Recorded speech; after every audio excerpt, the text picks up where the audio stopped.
All right, welcome back. This is the Tutor Wizard. We're going to do a differential equation from a real world scenario. We're going to do actually much more than what this says. So it says I have a coffee mug and it has a temperature T of T, which is unfortunate, capital T of lowercase t, the temperature over time.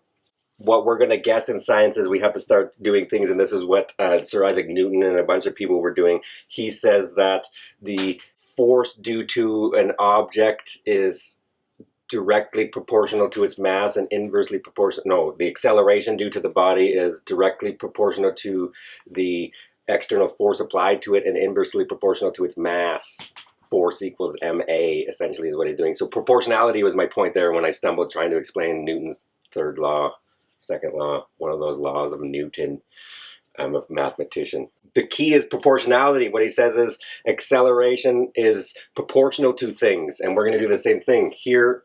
The rate of change of the temperature, which is, if you don't know, anytime I say rate of change, that's the derivative, that's the first derivative of temperature. And it says that derivative, or the rate of change of temperature, is proportional to the air temperature that we're in and the temperature originally of the coffee that I've poured into the mug. We're going to assume that the air temperature is not changing, so outside it might change and there might be wind, or it might the air, but we're going to assume that we're inside, and so the ambient temperature of the room stays constant. We're going to pick a clever number 23, which, because it's prime and that's roughly room temperature, and then we're going to pick a clever number for the temperature of the coffee, and then we'll actually put some numbers in there once we get this. So all it wants right now is for us to derive an ODE, or an ordinary differential equation model, for this situation. Let's see how to do that, and then I'm not going to listen to the problem. I'm going to, not only am I going to do what they want, I'm going to do much, much more than they ever expected from the problem. I like math. What I do know is A is a positive constant, which is the air temperature, and it tells me that T is my temperature at time little t. We're going to do it in minutes. So we're going to record the time in minutes. You can record it in any unit, but then it will standardize your problems. You'll see why minutes is convenient, because you want to use a scale dependent. If I'm trying to say how long old is the universe, minutes might seem ridiculous. If I want to say how long did my coffee take to get cold, minutes probably seems appropriate. That's why I've chosen minutes. And then what they did tell us is dt,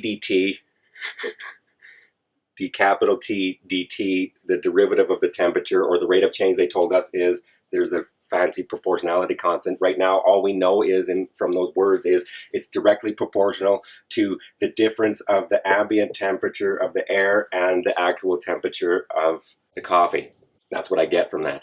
From that, we get an equation usually, and we say we don't know what the proportionality constant is, and that's where we'll have to use some science and experiments. And I did a little bit in my kitchen last night, and I approximated to what the value was, and it worked out pretty good, so I'm going to stick with it. Science. From there, what we say is, that says that we're going to get the rate of change of the temperature is actually K times A minus T, where K is the proportionality constant. Anality wouldn't have fit on the board. There, the question's done. That's what that question wanted. It wanted me to derive an ODE from the scenario, and this is exactly in science how we're doing it. And then the more and more wizards that we have come along in our species and say, this is how we think, this assumption we should add into the real world scenario, and that would make the model more realistic.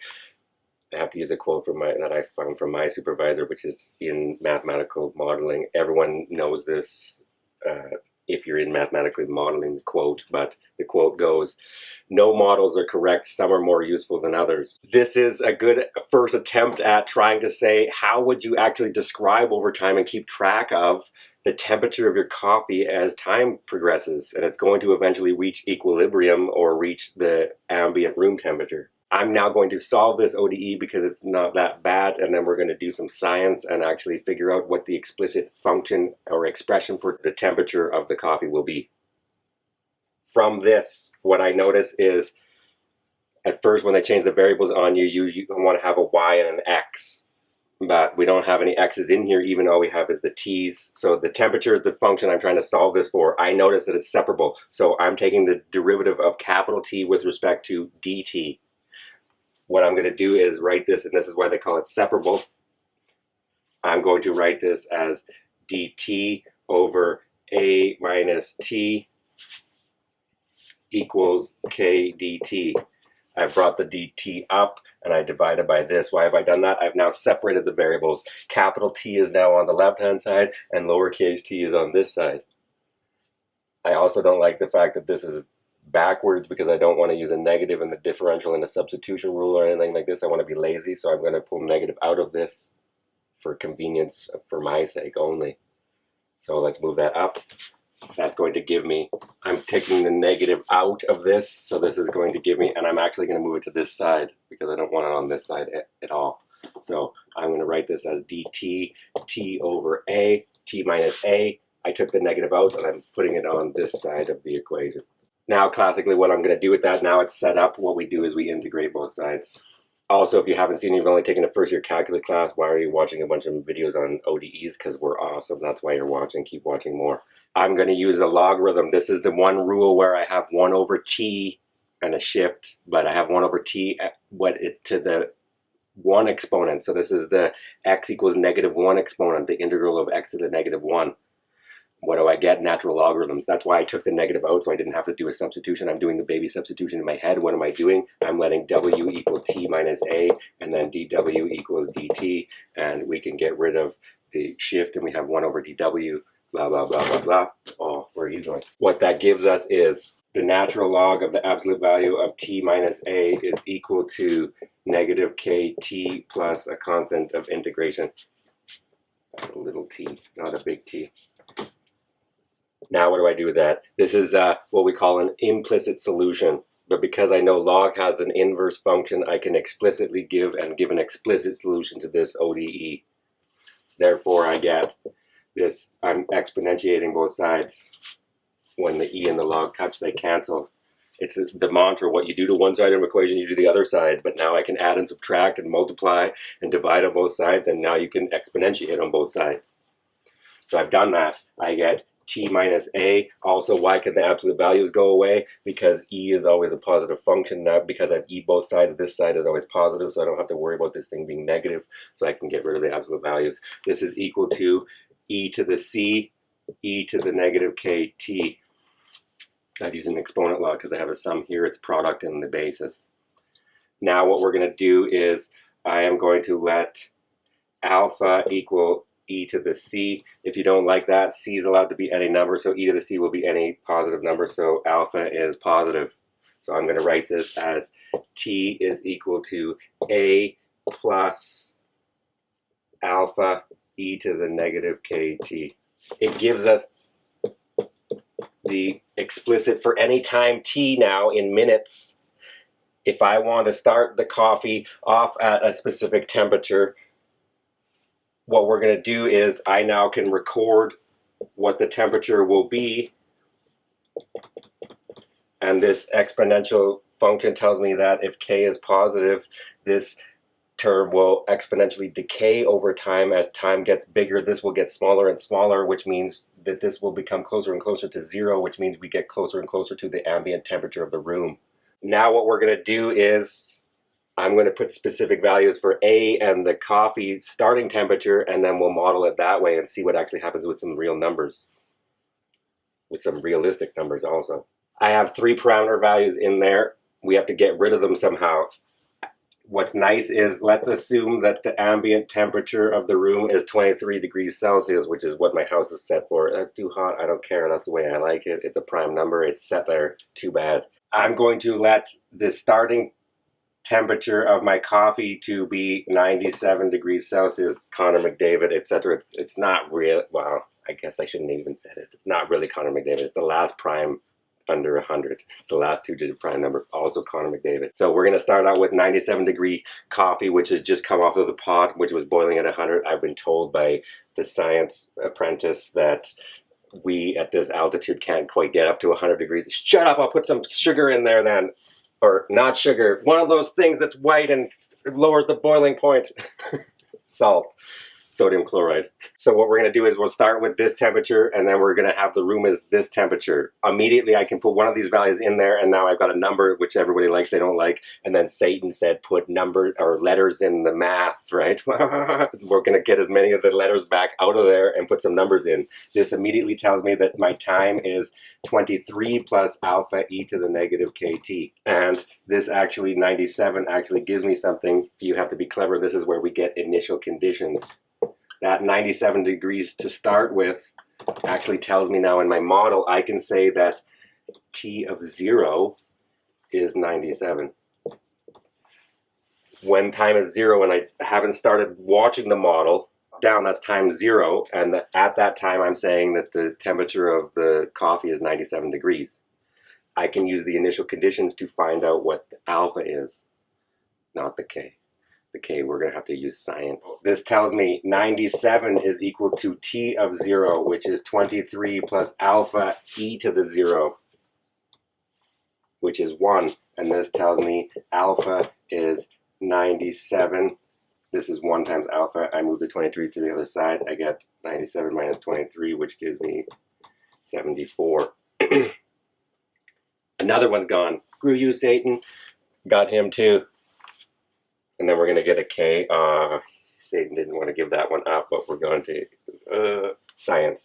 He'll give it back. That now tells me my time is 23 plus 74 e to the negative kt. And then that's the one thing I won't show you, or we'll do it in another experiment and we could add it in later. No, we don't have time for editing. We're posting this now. In my kitchen last night, I did a little experiment to try and find out what K was. I approximated K to be about 0.1 or 1/10, depending on what the K, you'll see. This is what I'm picking. But what you actually have to do is you have to wait a minute and then wait 3 minutes and then record actually what the temperature is of the coffee, and then you can guess at, then you have a time value. You can say T of 1 is this temperature, and then you can solve for the K, because now I know what these two guys are. I would need time after 1 minute wait, and then I would have, this would be 23 plus 74 e to the negative K times 1, and then I could solve using logarithms for the K, blah, blah, blah, blah, blah. I did that roughly last night in my kitchen. It amused me thoroughly.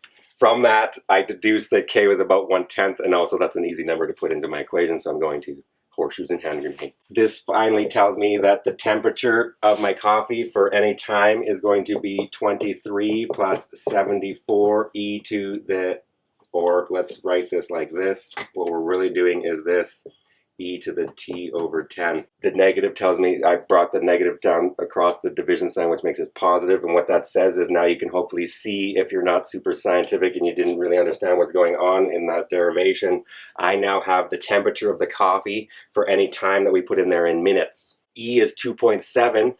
As time gets bigger, this number is going to get bigger and bigger, so 1 over that number is going to get smaller and smaller, and the 74 will be dominated by the E, and that number is going to get smaller and smaller and closer to 0, and then we'll have the room temperature of the coffee. Let's try to calculate what the temperature would be at 1 or 2 values. What we're going to do is, let's see what the temperature of the coffee would roughly be after half an hour according to this model.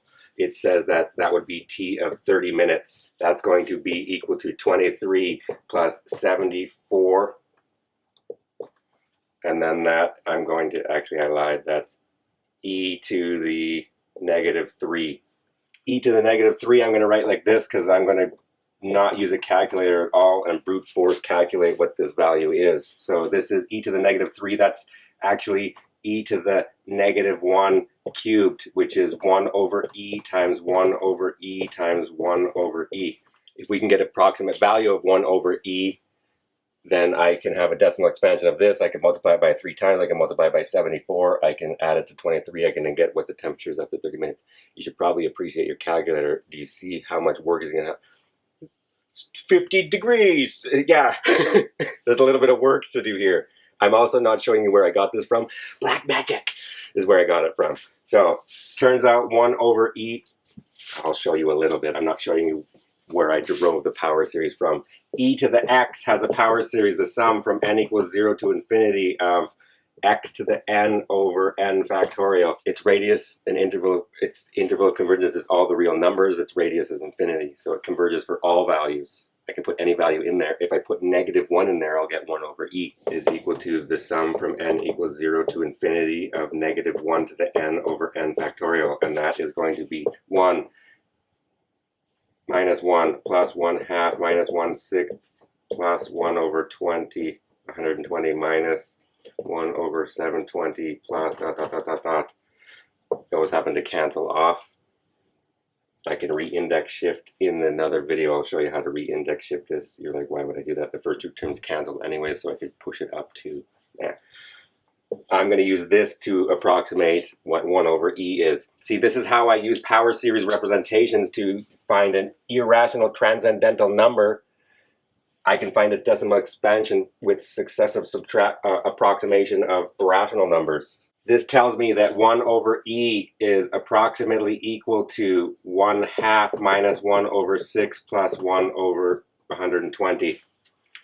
I'll just use the first three terms. It got me the first decimal is not very good. If you want a better and better approximation, use more and more terms. 720 probably would have got me a fairly nice term.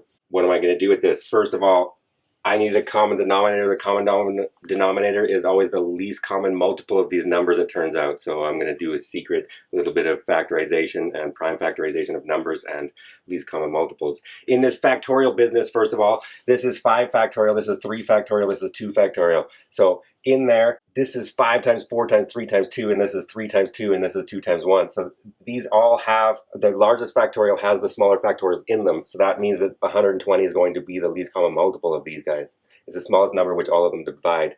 Now I have to find the pairs that I have to multiply these by to multiply by this. So quickly, I'm just going to do the little tree.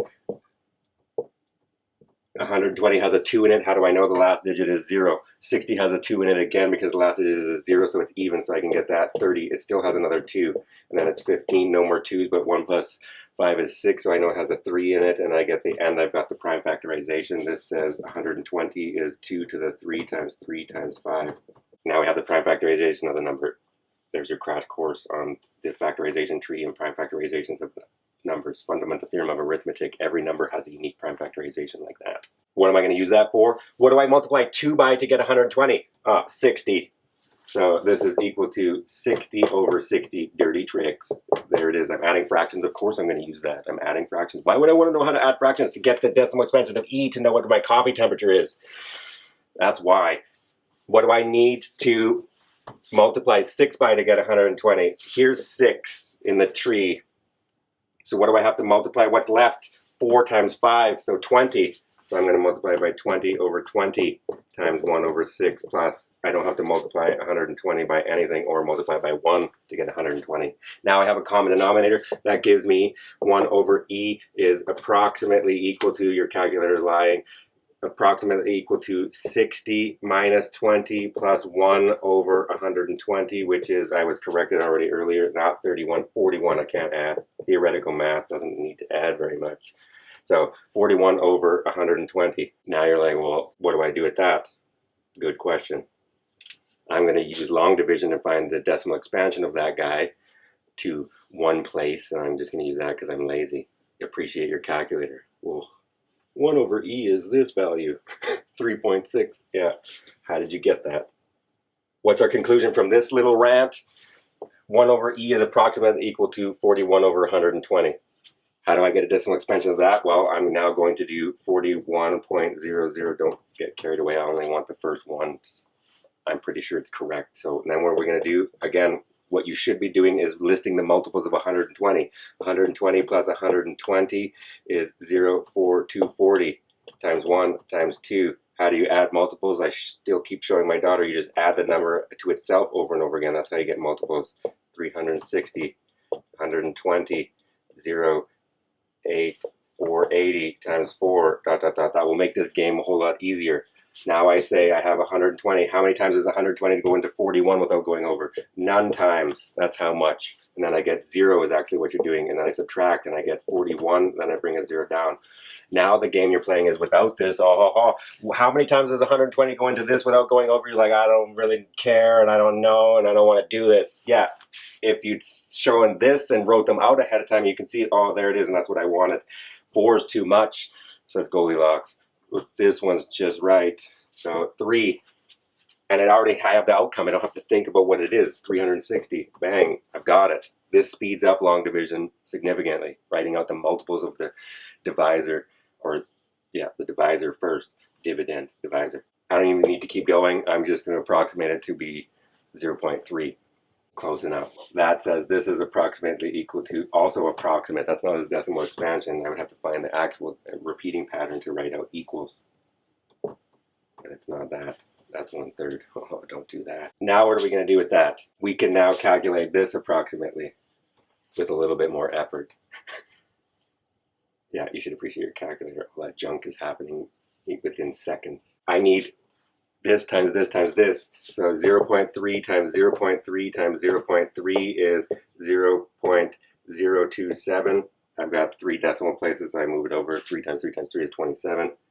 Once I've got this, now I will shout out to the Apprentice. The Apprentice cleverly gave me a way of showing you how to associate numbers and multiply 74 by this number. So here we go.